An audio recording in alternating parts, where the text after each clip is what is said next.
Hey friend, welcome. I thought it might be fun to chat about some hosting tips for the holidays. They're coming up real quick. I have a couple of tips for you.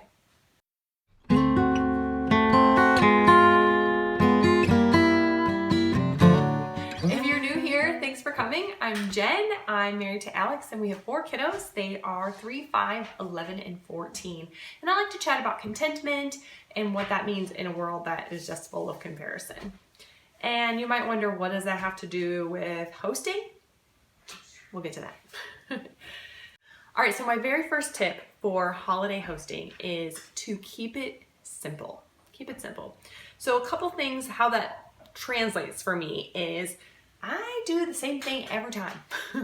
I don't try to reinvent the wheel. So over the summer, we tried to be very consistent about having people over. And we were mildly successful at that. But one of the things that I did was basically had the same menu every time we had someone over. And a few of those were repeat people. So no one complained. No one complained. No one cared that we had chicken every time they were at my house because, you know, it had been a few weeks. And so it didn't feel like, oh, we just had chicken last night, even though they may have, I don't know. So one of the ways I make it simple is I just do the same thing.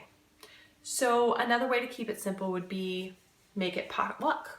That way you only have to contribute one meal and just invite whoever you're coming over and saying, hey, we're just gonna do potluck. Whatever you wanna bring, go for it.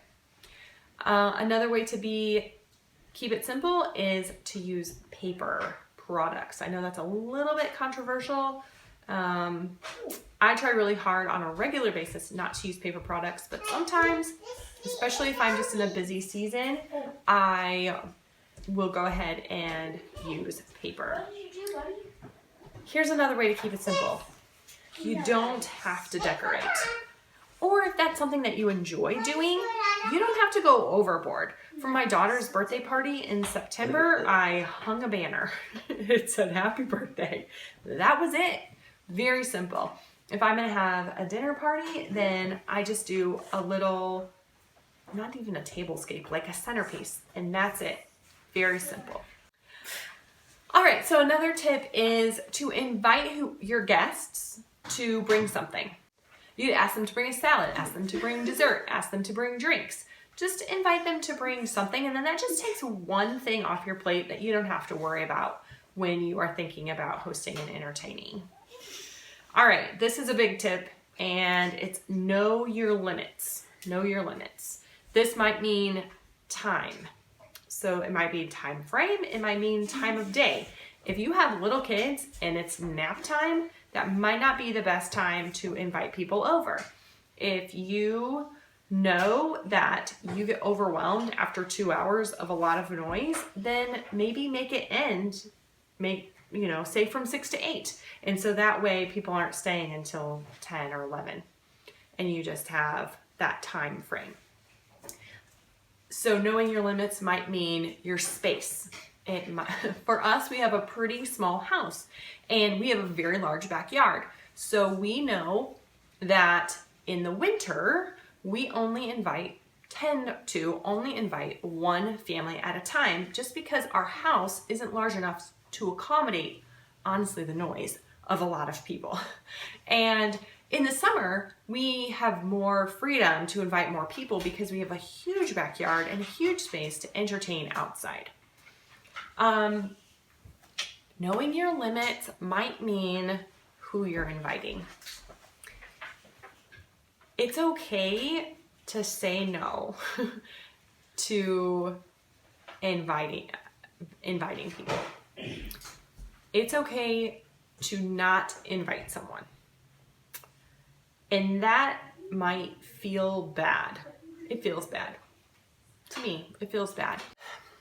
If there are people that you know are gonna argue politics or religion the whole time, if there are people that are gonna disrupt your family's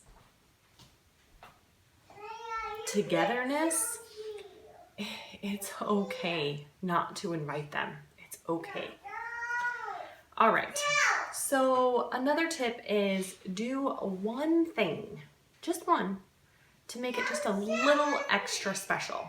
So this might mean just as simple as, instead of white paper plates, getting holiday paper plates.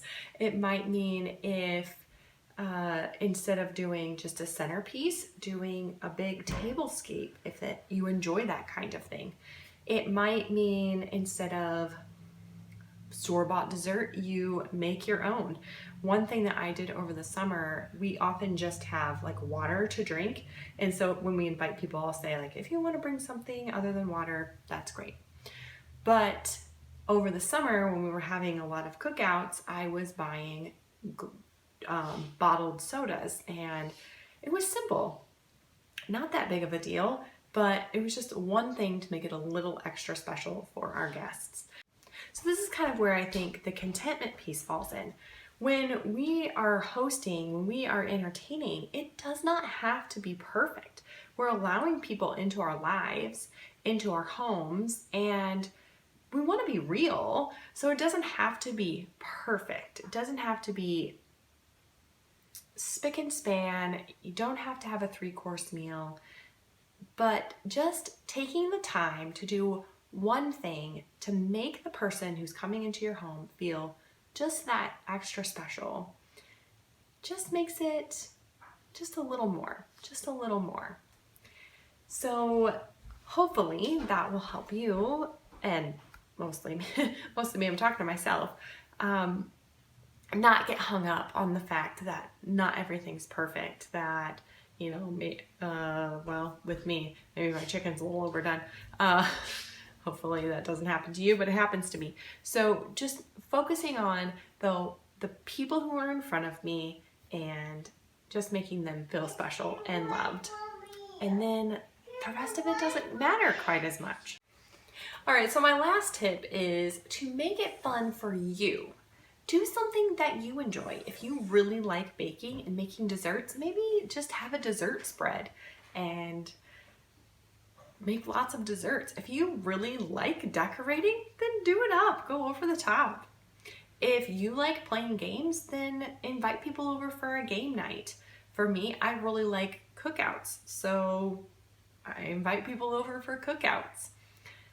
Really make it an enjoyable experience for you and not just your guests. Well, I know this time of year can feel like just a lot of obligations. Our calendars start filling up, the people that we engage with, it seems like it just intensifies this time of year and through the end of the year, really. So I just want to let you off the hook right now. You don't have to do it all. If you don't want to invite people over, don't. If you don't want to go somewhere, don't. It's okay. It is okay. If you do enjoy hosting, entertaining, I hope that some of these tips were helpful for you. I would love to hear some of your tips in the comments below. And if you've enjoyed this video, give me a thumbs up, a like, and subscribe. I make videos on motherhood and marriage and homemaking. And you can check out another video right here. I forget which side it's on. One of these sides. All right.